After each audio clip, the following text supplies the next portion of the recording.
Alright, I'm back with another Destiny 2 video. Don't know how many of these I'll be doing over holiday break because we're running a bit low on things to do at this point, but that's kind of what I wanted to make this video about, is what I'm considering kind of my goals for the rest of the season. We are a little more than halfway through the giant 6-month season before Witch Queen now, so I've been kind of thinking, after my ridiculous sword quest, which took a week straight of grinding pretty much. There are some other things I'm trying to personally get done. I think I've done these kind of goals videos before, and some people seem to like chiming in with their own, so I'm curious what everyone else is kind of working toward themselves, be it a title or a weapon roll or whatever. In terms of what I'm doing now, so my main objective at the moment is trying to find a Subsistence Reservoir Burst Glacier Chasm before the Dawning ends. The Dawning is a limited time event, so that kind of has to take priority over everything else. The thing is that you can't really grind specifically for that without doing a bunch of other stuff at the same time. There's like efficiency runs for that where you can speed run one of the expunge missions or things like that, but generally speaking, I've just been kind of going through and still getting some pinnacles. I stopped playing for like a month and a half, so I never even got to the max power cap, which now that I'm like trying to dungeon boss farm and things, that's actually kind of relevant. So I'm getting my pinnacles done and things like that. And my goal, I've gotten so close to this role. You have the ability to get one of two perks in either the third or fourth slot, or the left or right slot in of these new roles. So I don't know why I haven't gotten it yet. It's just bad luck. I've gotten kind of every combination but that, but I'm not going like sword stir crazy yet. I'm sure it'll come eventually. I never really loved the baking cookies to get. I think it's like one out of every, I want to say 4 or 5 packages you get a present in return, and then you have a 50% chance to get it if you focus it through Eva. I'm not really short on anything except Essence. Through all the dares farming I did, I have just unlimited amounts of materials from Gjallarhorn spam and like all the enemy races that are there, so I'm not short on materials, but you do need a good amount of Essence to do that. Dawning Spirits to focus that. If you have the ship on for any length of time, I have like 600, 700, and I've taken the ship off for a while now, so that's not a problem. So after Glacier Chasm, I'm going to try and get just a sword that is anything plus Cold Steel. That isn't the default roll. I don't remember if it's energy transfer or what it is. I know it's not good. So if I can get some other perk and Cold Steel just to have a good version of that Stasis Sword, that'll be good. I don't think that'll be nearly as hard as trying to find this Glacier Chasm roll, because I think there are just less possible options. And the second perk, I don't know what the rolls are, but I don't need like some perfect combination. Just anything that is an energy transfer, or maybe actually even Tireless Blade might be okay with that, given the heavy attack free swing. Besides that, I just finished the Forerunner Catalyst. Finally, I wasn't really hyper focused on that, but in the grinding I've done to get pinnacles and to finish that, I also managed to just get the Arbalest Catalyst. The main thing about the Arbalest Catalyst is, or the Arbalest in general now, is that it's anti-barrier. So the Catalyst doesn't make it anti-barrier, it's just natively anti-barrier now. The Catalyst, I think, gives it Genesis, whatever the one that refills when you break a shield or something. So that's good, certainly, but the way this is kind of leveled up is just the anti-barrier thing, and now it's like a must-have for a lot of GMs, depending on what you're running. This week is Cabal, yeah, so you're going to probably want that there. So that'll take a little while. I might use it in Crucible like old times to kind of get those kills a little faster. In terms of other farming, so that's kind of it. I'm not farming anything else from dares. I have, trying to get that sword, I got every roll of every possible other weapon I could. I'm not Mr. I need a perfect 5 out of 5 in every column guy.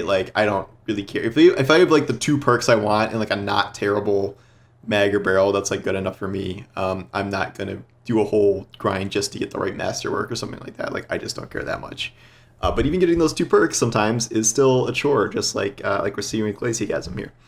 I am trying to farm the dungeon, not for rolls of things. I have enough kind of good rolls, or what I consider good rolls, On IS Luna, I have like Perpetual Motion, Rangefinder, Perpetual Motion, Moving Target. I don't know. A lot of good PvP roles. I don't really care about getting another Outlaw Headstone role of that. I still have Vulpicula that has Outlaw Headstone. If I really want that, I can just use that role that I farmed for earlier. What I am trying to get in the dungeon is all of the armor sets. So I want the full set on each character in order to be able to transmog that. And then in relation to that, I am also trying to farm up all the new transmog bounties because we now have 10 per character. Those don't take very long. It's like the longest, of the playlist ones is like do 8 Crucible matches or something. Most of the time it's like run 2 or 3 Nightfalls, run 4 Strikes, play 4 Gambit matches or something like that. So those are really easy, and that's kind of as I'm farming for Dawning Essence, I'm just kind of getting those natively. As of today, you can finish the Vidmaster Bungie Anniversary title, which also gets you the Tiger Mask thing. It's pretty cool. It takes your hood down on Hunter, which is interesting, but I think it goes on fire when you have your super. I haven't really checked that, but like it never shows up in the tower when you're in third person, so it might only be like you might only be able to see it in the wild. I haven't really fully tested that yet, but I know it goes on fire somehow. I'm just not 100% sure how it does that yet. I would assume it's the super, but I can't confirm that. So that is done. I have no more anything to do with the 30th anniversary thing. I did my 4-man legendary last week with some randoms, which was perfectly fine. Just anything that gives you infinite heavy ammo is not going to be that difficult in the end. So I got that done. And then I'm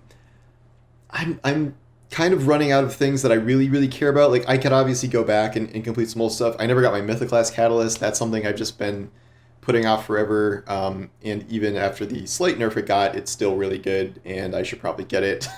But that requires, like, a group and, like, everyone being patient with you, trying to get your stupid Catalyst and things. I know some people are still going for Mythoclast in general, cough, Destin. But I was fortunate to have better RNG for that. I think I got it on my 3rd run or something, so the sword was punishment for that. We have some story content still coming. We have pretty much, I think, just one more real week of story missions, I believe. It's just we have like one more lore entry, one more the Savathun summoning ceremony. So I will assume this will be, not summoning, worm extraction thing. I assume this will be some sort of story mission that I maybe it'll just be a cutscene, but I would guess it'd be some kind of mission. And then obviously whatever happens there will lead into the events of the Witch Queen, given that Savathun both gets the lights, and this takes place in her throne world, where hives tend to go when they die, not always, but a lot of the time. I think we'll probably kill Savathun, or Mara will kill Savathun, as is her plan.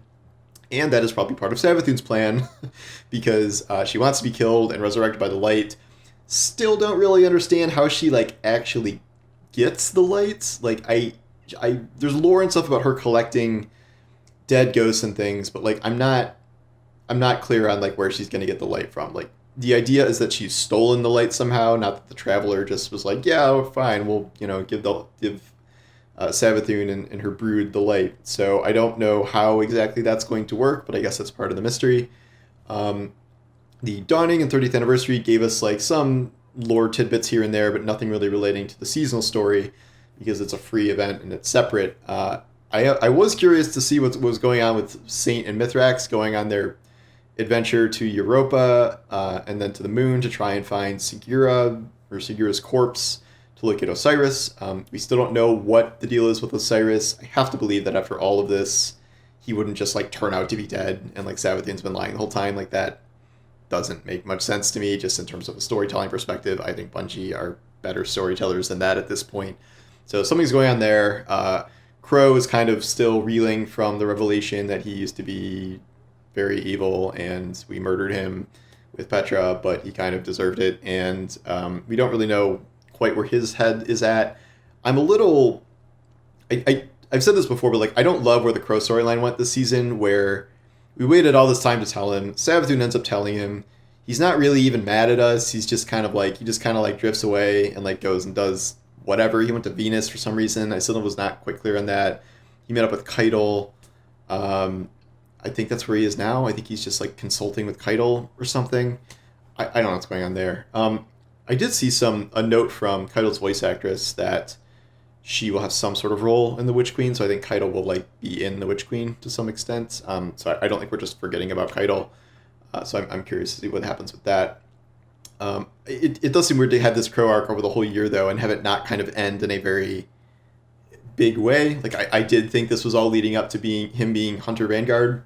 This seems very well set up for that at this point, but the story has just kind of set him down for the indefinite, for months and months and months now. I mean, granted, not much is happening with the story, period, but it was kind of odd to just sort of like send him away for a while when it seemed like we were right at the climax of his story. So I found that kind of weird.